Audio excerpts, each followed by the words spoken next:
Yani nikuambie kwa nini mpaka leo umestaki haujawahi kuanza hiyo dream yako, na dream yako ni dream inayolipa na umebeba ajira za watu. Na sisi tunaomba siku zote, Baba, utupe mkate wetu wa kila siku, na wewe umezuia mkate wetu. Wewe umezuia mkate wetu kwa kuchelewesha kufungua hiyo kampuni, kwa kuchelewesha kwenye hiyo huduma, kwa kuchelewesha vitu ambavyo Mungu ameamuru vitokee. Wewe nakwambia, wewe umechelewesha riziki za watu.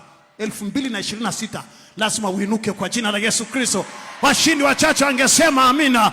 Pigie Jehova vigelegele vya shangwe. Haleluya. Yani umebeba maajira ya watu, umekaa tu. Kwa nini hausubutu kuanza? Start your impossible.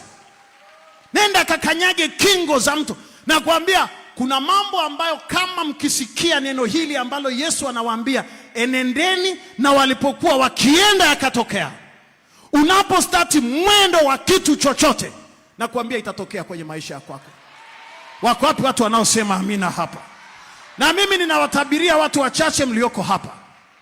Kuna mambo ambayo hayakuwezekanaga kwa miaka mingi iliyopita, lakini kwa mwaka 2026 kwa ufunuo wa usiku huu wa leo unaenda kuyaanza.